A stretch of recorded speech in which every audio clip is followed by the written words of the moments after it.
Halo teman-teman semuanya, untuk penggiat PLTS maupun yang ingin install PLTS. Kali ini saya mau membahas sistem PLTS yang beberapa bulan lalu kita install ke Jakarta Pusat. Nah, ini kebetulan banyak juga yang tanya, dengan daya PLN 7700, seperti apa sistem PLTS yang cocok? Jadi kebetulan sistem yang kita monitoring ini sudah aktif selama kurang lebih 5 bulan, bahkan lebih. Nah, ini di lokasi juga daya PLN-nya 7700 Watt dengan rata-rata TDL atau pemakaian harian di angka 88 kWh ya, atau tagihan bulanan PLN di angka 5 jutaan.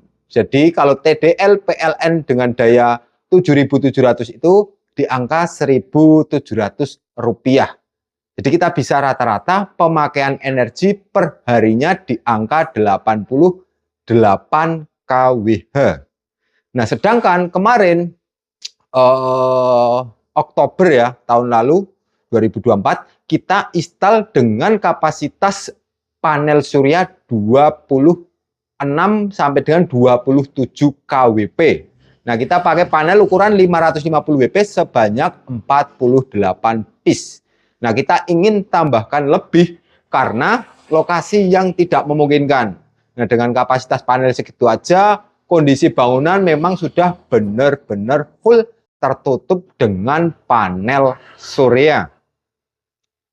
Sedangkan untuk sistem mesin sendiri, kita pakai inverter kapasitas 10.000 watt sebanyak 2 piece.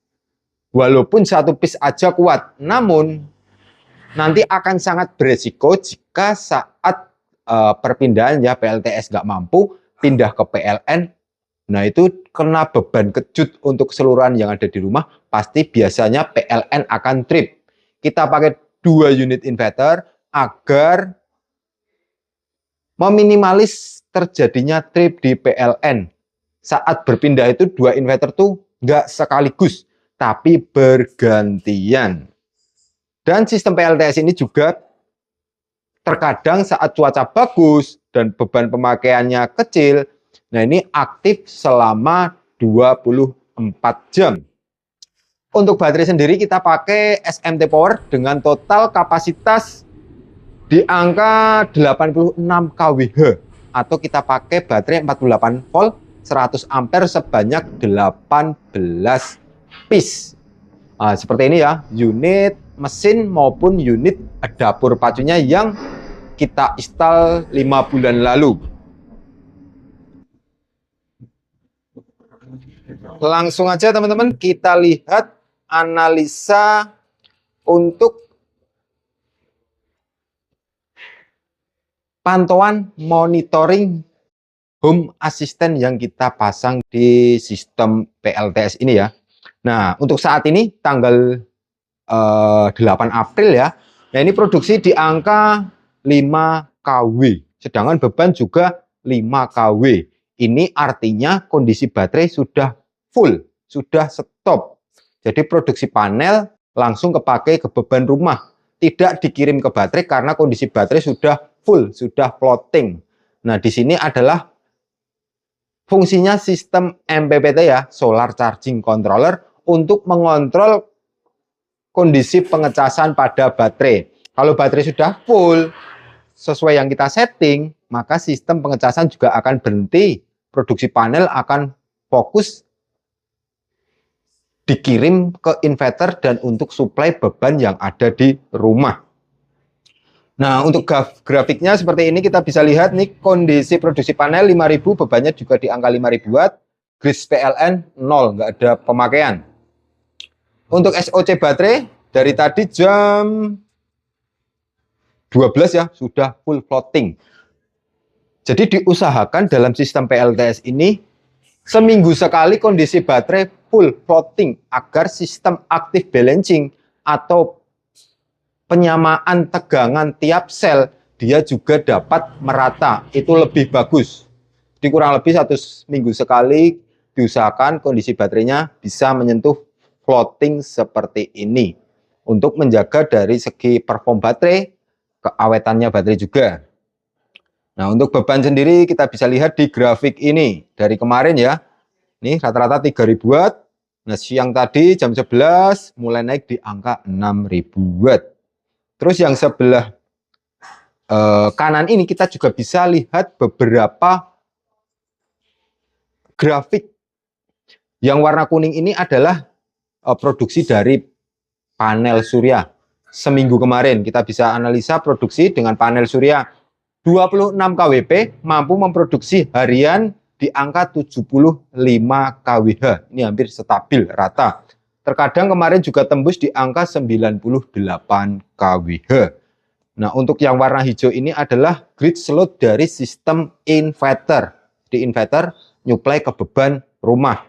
Sedangkan yang warna coklat ini adalah grid load dari pemakaian daya di PLN.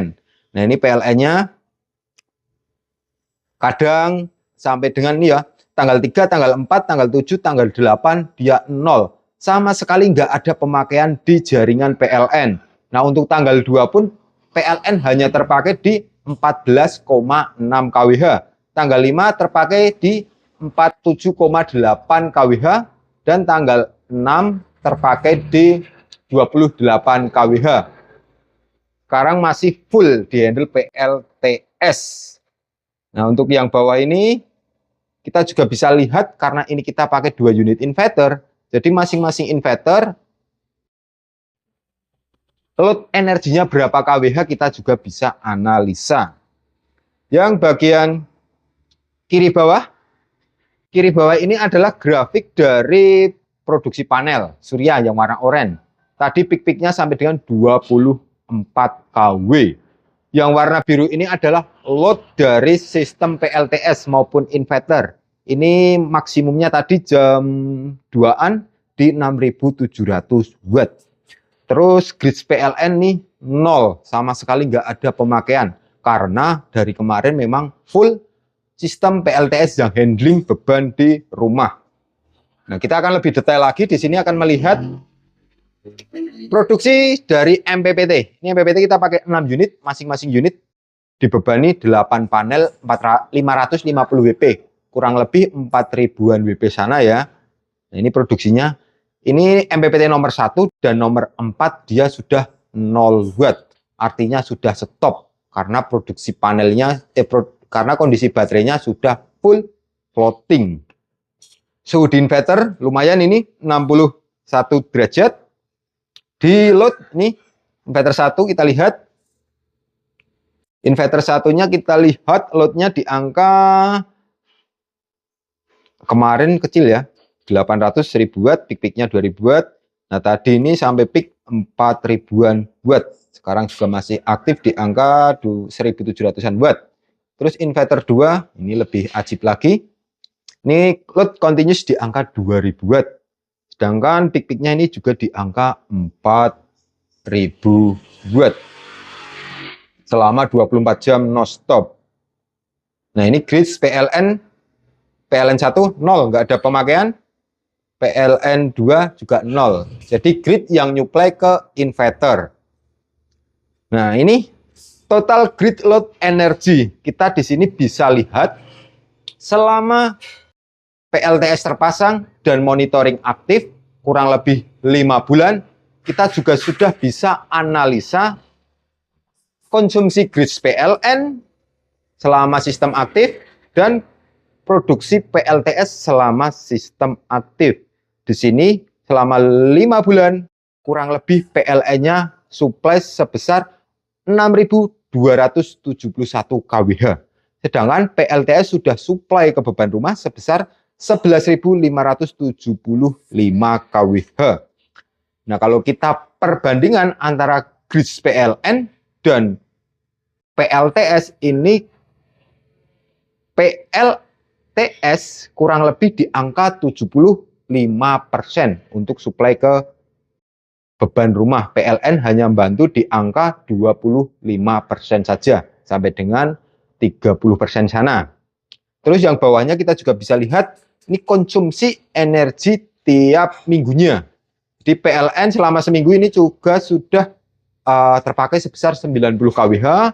Sedangkan PLTS selama seminggu ini sudah terpakai selama sebesar 599 kWh, hampir 600 kWh sana.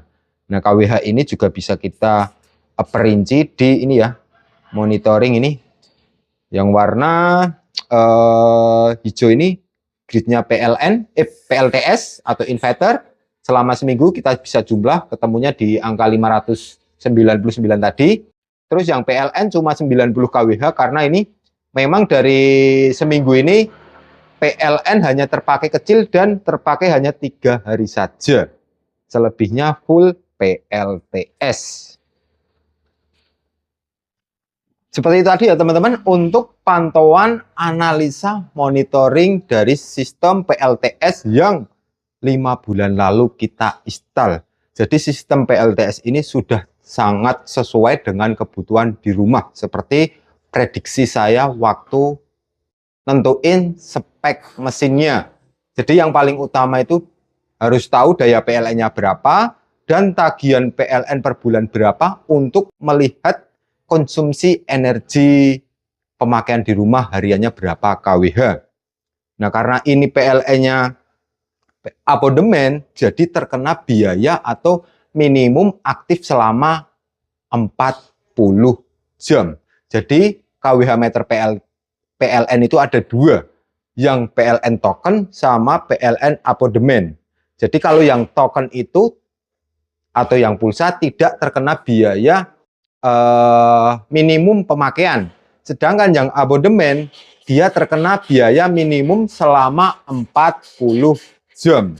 Jadi kalau PLN 7.700 kita kalikan 40 jam, nah itu kurang lebih sudah 308 kWh selama sebulan. Kalau kita bagi rata-rata per hari, jadi minimum penggunaan harian di 10 kWh. Kalau penggunaan PLN di bawah itu, kita tetap kena biaya minimum sebesar 300 kWh tadi, atau 40 jam dikali daya PLN terpasang. Kalau dirupiahkan dengan TDL PLN 7.700 sebesar 1.700 kalikan 300 kWh, itu kurang lebih biaya PLN bulanan di angka Rp700.000. Nah, kalau teman-teman PLN-nya model token atau pulsa, bisa dibabat tuntas dengan sistem PLTS full. PLN hanya masuk saat benar-benar kondisi urgent saja atau kondisi beberapa hari mendung maupun hujan. Jadi dengan sistem PLTS sudah mampu menghandle sebesar 70%, artinya dia juga sudah menghemat biaya PLN sebesar 70% juga. Yang semula tagihan PLN per bulan rata-rata di angka 5 jutaan, nah untuk saat ini hanya di angka 1.500.000 saja untuk setiap bulannya. Jadi sistem PLTS itu sebenarnya bukan bertujuan utama untuk mengurangi biaya PLN, tapi yang lebih utama lagi untuk membackup kebutuhan energi di rumah. Misalkan kita punya kolam ikan koi kah, kita punya perangkat server, atau kita punya ruang usaha. Nah itu kalau kita hanya mengandalkan dari backup, misalnya backup genset, itu kan akan sangat-sangat repot dan butuh maintenance serta biaya operasional yang mahal. Serta kalau kita hitung dari segi BEP, nah itu juga tidak akan terjadi BEP walaupun tanpa perawatan di sistem genset. Nah, kalau hanya sekedar UPS aja yang mampu membackup kebutuhan di rumah, itu juga kalau kita hitung dengan tarif PLN, dia juga tidak akan BEP. Dengan sistem PLTS ini, kita lebih memiliki energi utama. Yang utama untuk backup juga, dan yang kedua untuk mengurangi tagihan PLN. Jadi buat teman-teman, saran saya kalau hanya tujuan utama ngurangin tarif biaya PLN, tidak usah pasang PLTS. Kecuali Ini ada kecualinya ya. Kecuali kalau kebutuhan kelistrikan di siang hari ini memang benar-benar besar, itu akan lebih efektif kita menggunakan sistem panel surya. Karena apa? Karena produksi dari panel surya di siang hari langsung kepake di beban rumah, beban kantor, maupun beban-beban yang kalian gunakan. Tapi kalau untuk kebutuhan rumah tangga seperti ini, yang rata-rata kebutuhan kelistrikan besar di malam hari, kita harus menyiapkan cold storage maupun daya tampung baterai yang gede juga. Nah, baterainya ini juga biayanya cukup lumayan. 1 unit baterai sudah di angka 17 jutaan. Nah, kalau 20 baterai sudah 350 jutaan sana ya. Itu untuk biaya baterai. Tapi yang kebutuhan malam hari kecil, kebutuhan siang hari gede bisa diminimalis di biaya baterai. Baterai cukup kecil hanya sebagai penyetabil saja. Penyetabil di saat produksi panel surya kecil, kekurangan diambilkan dari baterai. Dan di saat produksi panel gede, pemakaian kecil, nah kelebihan bisa dikirim ke baterai. Seperti itu ya teman-teman untuk gambaran sistem monitoring PLTS yang 5-6 bulan lalu kita install di Jakarta Pusat.